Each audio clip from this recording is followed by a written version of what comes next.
I just can't let you go. Lord knows that I've tried to.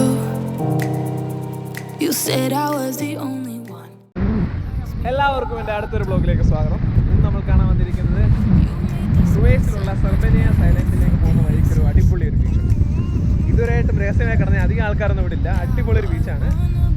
ബനി യാസ് ഐലൻഡിൽ പോകുന്ന വഴിക്ക് നമുക്ക് ഉള്ളിലേക്ക് പോകാനുള്ളൊരു പെർമിഷൻ ഇല്ല. അപ്പോൾ അതിന് വെളിയിലായിട്ടാണ് ഇത് ഐലൻഡ് വരുന്നത്. ആ വഴിയിൽ തന്നെയാണ് ബോട്ടിങ്ങും കാര്യങ്ങളൊക്കെ ഉണ്ട്. അടിപൊളി ഒരു ഇപ്പോഴത്തെ ഞങ്ങളിപ്പോൾ ഈ കോൾഡ് ടൈമിൽ വന്നുകൊണ്ട് നല്ല അടിപൊളി ക്ലൈമറ്റാണ്. ഒടുക്കത്തെ കാറ്റാണ്.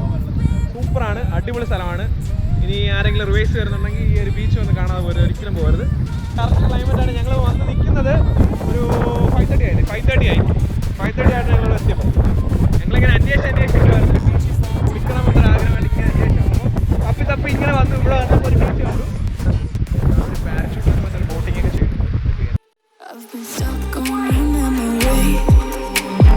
But it's not like I need it, and we may have some history, but we don't have to repeat it.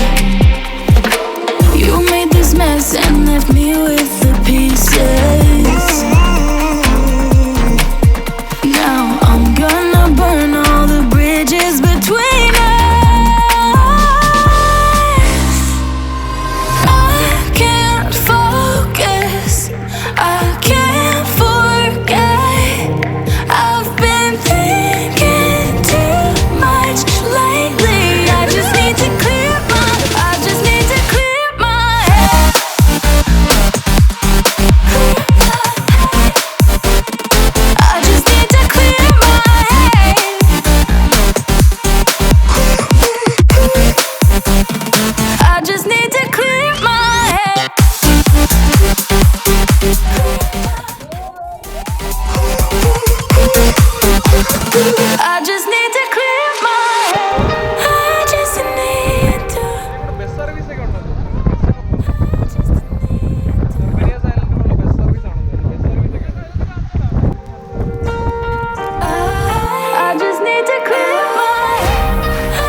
അപ്പോൾ നമസ്കാരം സുഹൃത്തുക്കളെ.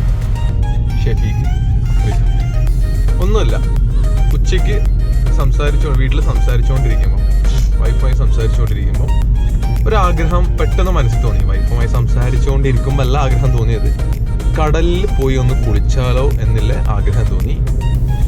യൂഷ്വലി ഇങ്ങനെയുള്ള കാര്യങ്ങളൊക്കെ പറയുന്നത് മിഥുനോടാണ്. അവൻ കുറച്ച് ഈ ഗോപ്രോ അതുപോലെ തന്നെ വീഡിയോസ് ട്രാവലോഗ്സ് ഒക്കെ ചെയ്യാൻ ഭയങ്കര ഇൻട്രസ്റ്റ് കാണിക്കുന്നതാണ്. ചെയ്യാറുണ്ട് എന്നല്ല പറയാറ്, ഇൻട്രസ്റ്റുകൾ കാണിക്കുന്ന ഒരാളാണ്.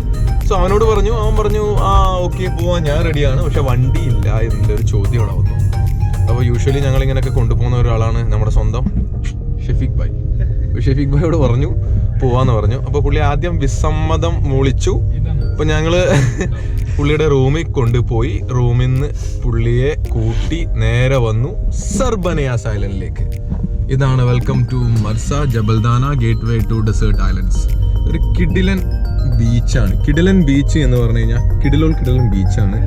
യൂഷ്വലി ദൽമ ഐലൻഡ് അങ്ങനെയുള്ള കുറച്ച് ചുരുക്കം ചില അഡ്നോക് ബീച്ച് അങ്ങനെയുള്ള ചെറിയ ചെറിയ ബീച്ചുകൾ മാത്രമാണ് റുവൈസിലെ ആൾക്കാർക്ക് അറിയുന്നത്. ലൈക്ക് അവർ ഈ ഓയിൽ ആൻഡ് ഗ്യാസ് ഇൻഡസ്ട്രിയിൽ വർക്ക് ചെയ്യുന്നതുകൊണ്ട് അവരറിയുന്ന ഒരു സംഭവം ഇതാണ്. അപ്പോൾ ഇങ്ങനൊരു ബീച്ചിനെ കുറിച്ചിട്ടായിരിക്കും ഒന്നും അറിയത്തില്ല. ഇങ്ങനൊരു ബീച്ചിൽ ഞങ്ങൾ ഇന്ന് വന്നു. സ്പെൻഡ് സം ലൈക്ക് ഹാർഡ്ലി ഒരു 1 hour ഞങ്ങളിവിടെ സ്പെൻഡ് ചെയ്തു. ഒന്ന് ചെറുമാതിരിയൊക്കെ ഒന്ന് കുളിച്ചു. അതുപോലെ തന്നെ ഷെഫീഖിനെ വണ്ടിയും ഒന്ന് ശരിക്കും ഒന്ന് കഴുകാൻ പറ്റി, കാരണം നല്ല മഴയുണ്ടായിരുന്നു. ഓക്കെ, സോ ഞങ്ങളിവിടെ എക്സ്പ്ലോർ ഒക്കെ ചെയ്ത് അത്യാവശ്യം കുറച്ച് വീഡിയോസ് ഒക്കെ എടുത്ത് ഫിഷിങ്ങിന്റെ സ്പോട്സ് ഒക്കെ ഉണ്ട്. ഇവിടെ വന്നു കഴിഞ്ഞാൽ നമുക്ക് ഫിഷിംഗ് ഒക്കെ ചെയ്യാം. ആൾക്കാർ ഫിഷിംഗ് ചെയ്യുന്നുണ്ട്, 1-2 പേര് ചെയ്യുന്നുണ്ട്. യൂഷ്വലി ഫിഷിങ്ങിനൊക്കെ അബുദാബിയിൽ ഒരുപാട് റെസ്ട്രിക്ഷൻസ് ഇപ്പോൾ വന്നിട്ടുണ്ട്. ബട്ട് കമ്പാരിറ്റീവ്ലി ഈ ഒരു ഐലൻഡിൽ അങ്ങനെ ഒരു പ്രോബ്ലംസോ കാര്യങ്ങളോ ഒന്നുമില്ല. ഓക്കെ, അപ്പോൾ നമ്മൾ ഇവിടുത്തെ ഇതൊക്കെ കഴിഞ്ഞ് നന്നായി വിശക്കുന്നുണ്ട്. അപ്പോൾ അടുത്ത സ്പോട്ട് എന്തെങ്കിലും കണ്ടുപിടിച്ച് അങ്ങോട്ട് പോവാം. അതുപോലെ തന്നെ 2 ചെവിയോ അടഞ്ഞിരിക്കുവാണ്, തണുത്ത കാറ്റടിച്ചുകൊണ്ട്. പനിക്കേണ്ട എല്ലാ ലക്ഷണങ്ങളും കാണാം. എന്നായിരുന്നാലും കുഴപ്പമില്ല.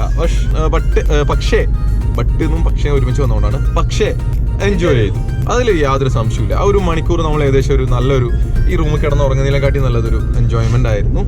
പിന്നെ പറയാമെന്ന് വെച്ച് കഴിഞ്ഞാൽ എല്ലാവരും റുവൈസിലുള്ള ആൾക്കാർ ഒരു അധികം ദൂരമൊന്നുമില്ല, എനിക്കൊന്നൊരു 25-26 കിലോമീറ്റേഴ്സോളം ഇല്ല ഇങ്ങോട്ട് വരാൻ വേണ്ടി. ഇവിടെ വരണം. അത്യാവശ്യം ഇവിടുന്ന് സംഭവങ്ങളും കാര്യങ്ങളൊക്കെ കണ്ട് ആസ്വദിക്കണം. ഓക്കെ, അപ്പോൾ